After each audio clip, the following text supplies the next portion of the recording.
Hey guys, welcome back to the channel. This is Eric from Igatse.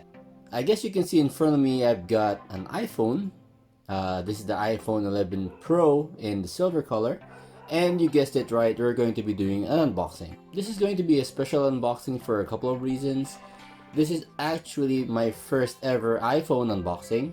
And it's going to be my first iPhone in a couple of years. The last iPhone that I actually purchased for myself was the iPhone 4S. And right after that, the Samsung Galaxy S3 came out and I never looked back. So let's get started with the unboxing.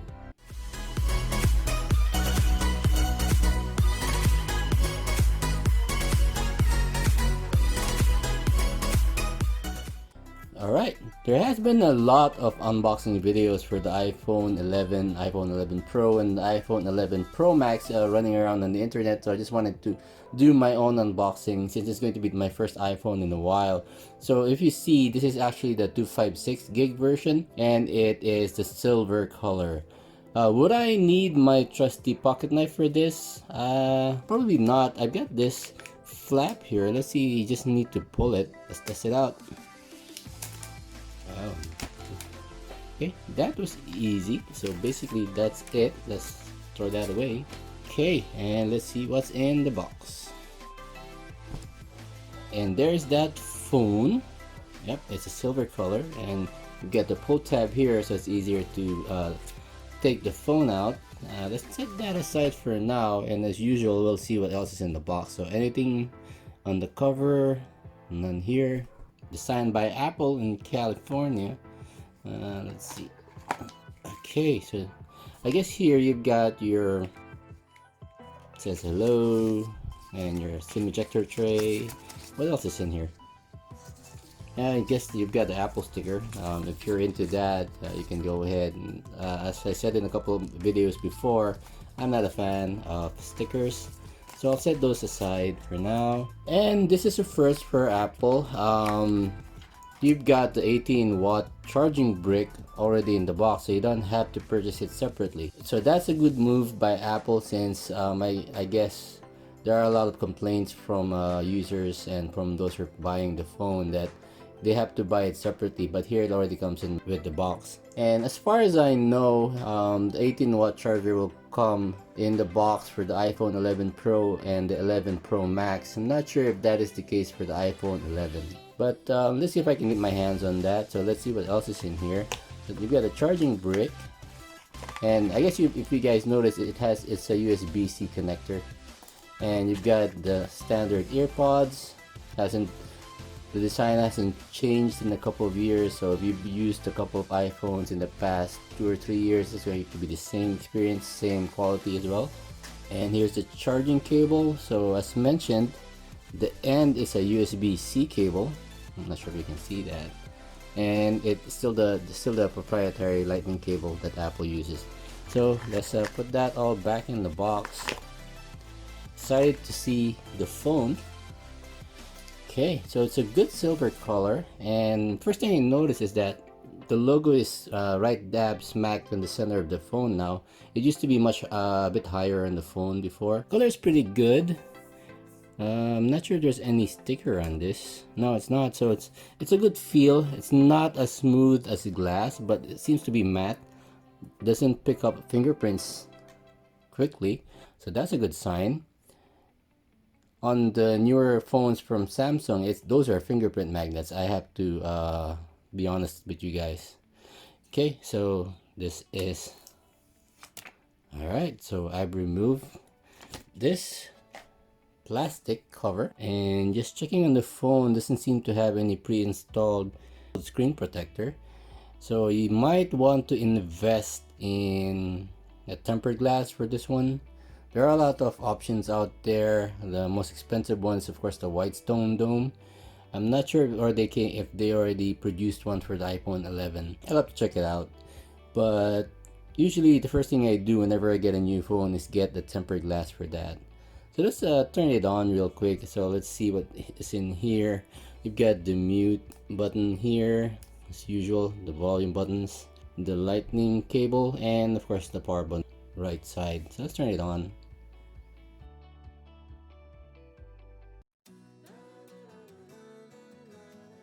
Alright, so when you turn it on, you're greeted with the hello screen. So there's hello in a couple of languages.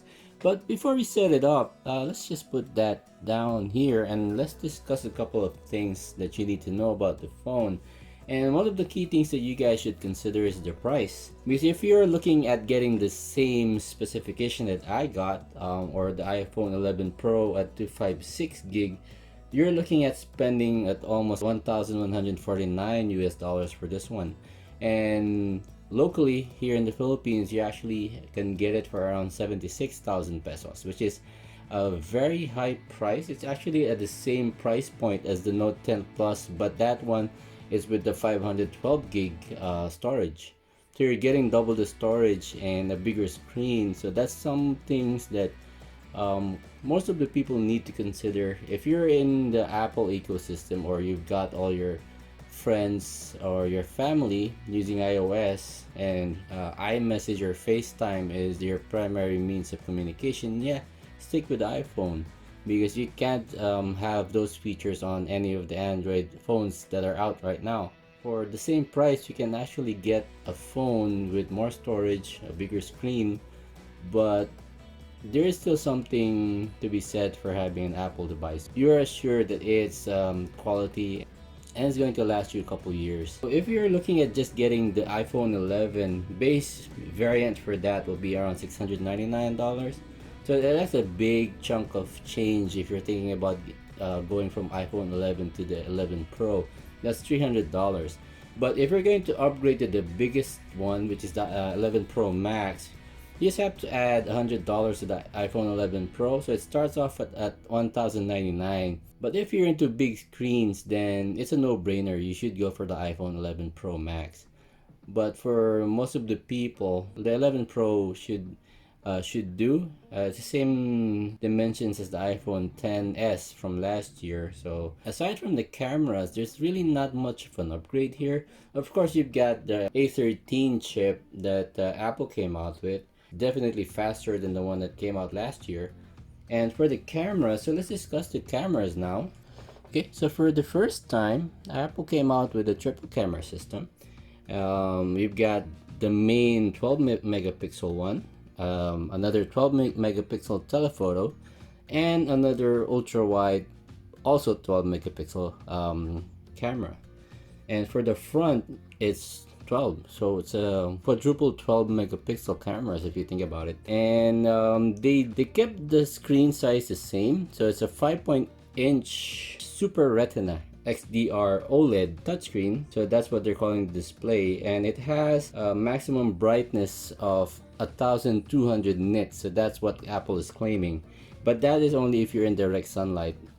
If you're doing the max brightness when you're inside or it's not in direct sunlight, then usually you're gonna get 800 nits, around that that value. So this is HDR10 capable, of course, and Apple is claiming that this has 120 Hz touch sensing. So similar to the ROG, the Black Shark 2 Pro, and the Red Magic 3S, the response for the touch is very high, 120 Hz. That's going to be a big help if you play a lot of games. So let's go ahead and set up the phone now. Swipe up to open.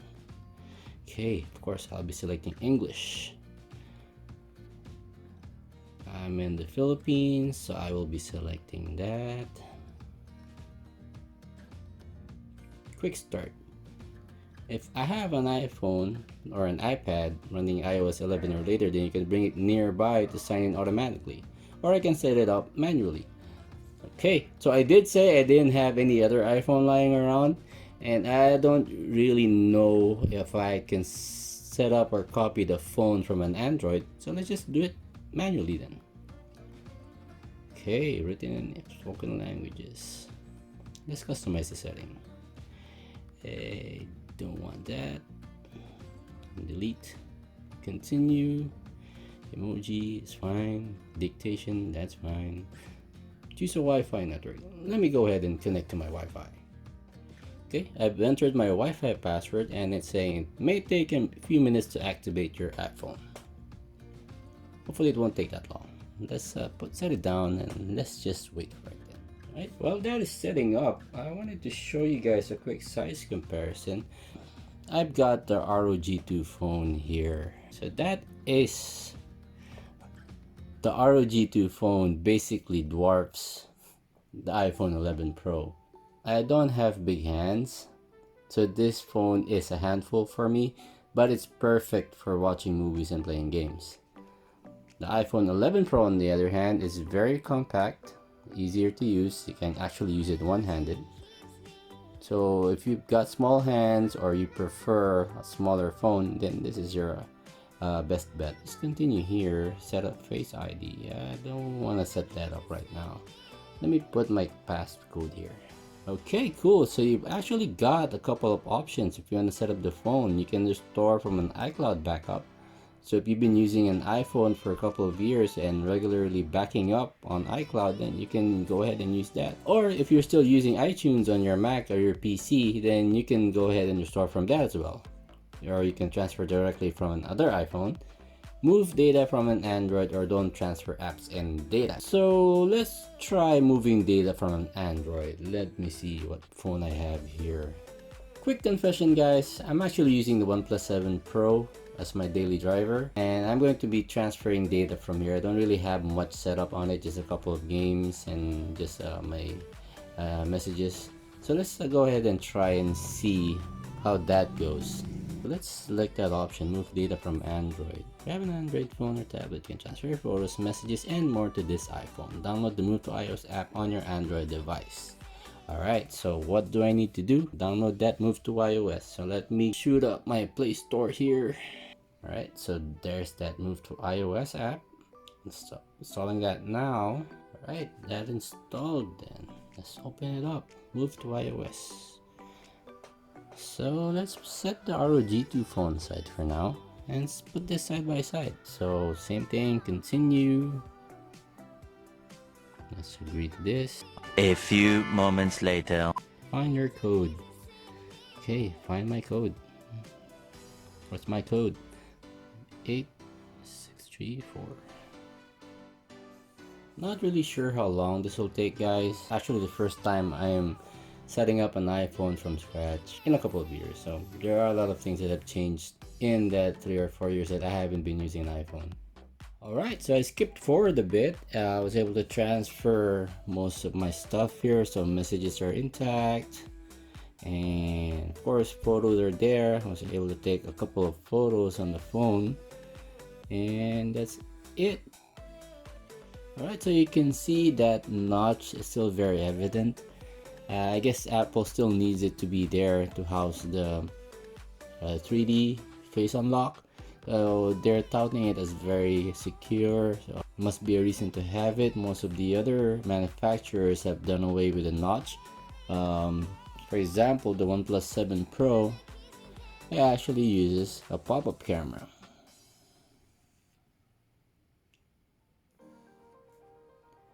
So it doesn't need a notch, it's a full screen display. Back to this, so it's a 5.8 inch display, Super HDR OLED. It looks very good in the eyes, though it's not the 90 or the 120 Hertz that you'll get on other phones. This is still the standard 60 Hertz. So if you've gotten used to those other phones, then yeah, there's going to be an adjustment period as well. Once you see anything over 60, for example 90 or 120, you'll notice right away. So it's hard to unsee, basically, is what I'm trying to say. So let's do a quick speaker test on this one. Let me just load up my usual music test. Alright, here you go. Let's just maximize that and make sure volume is way up, and let's test it.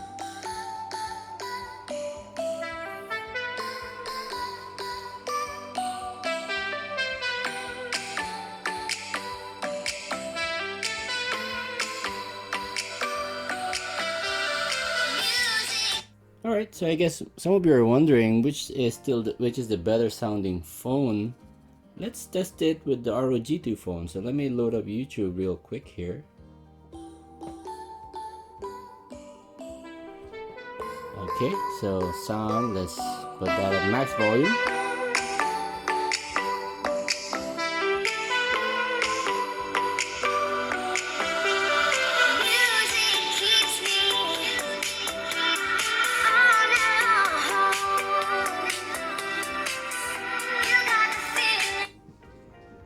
back to the iPhone.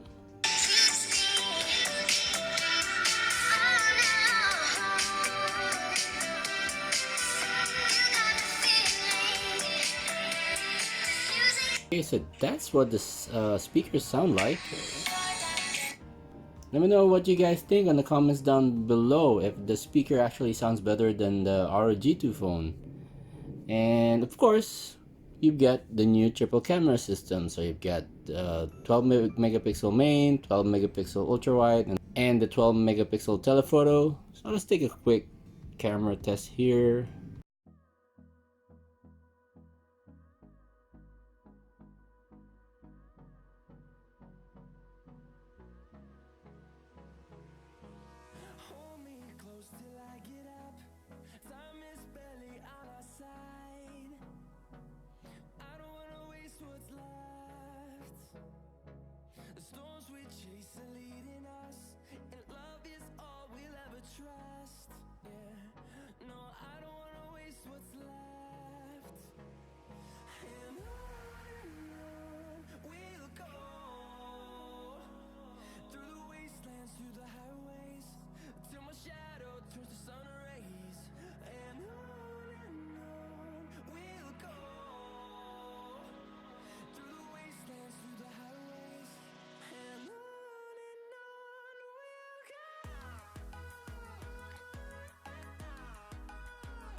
Just a couple of gaming tests. I've got PUBG over here and it detects it as high specs requirement. So let's set it. Start to play. To just showing you guys a couple of gaming tests on the phone.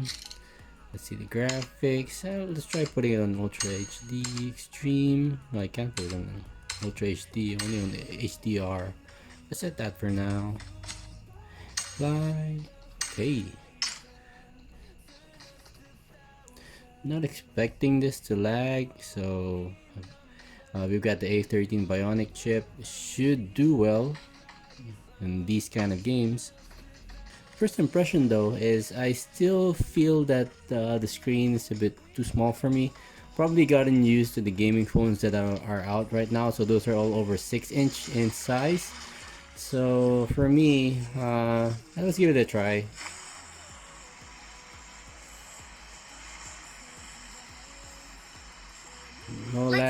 No lag whatsoever, which is expected. So after these couple of gaming tests, I'll let you know how I feel about the phone and whether I'd recommend getting it or not. Search for vehicles.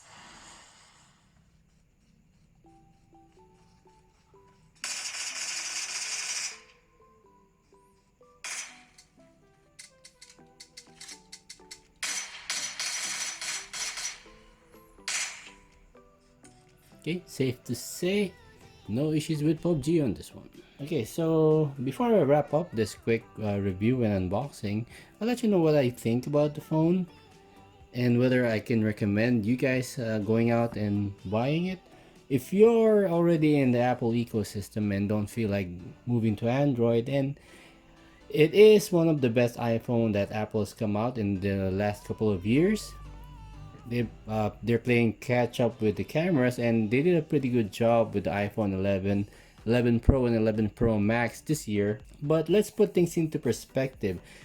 For the price that you're going to pay to get the iPhone 11 Pro, take note guys, this is just for the iPhone 11 Pro.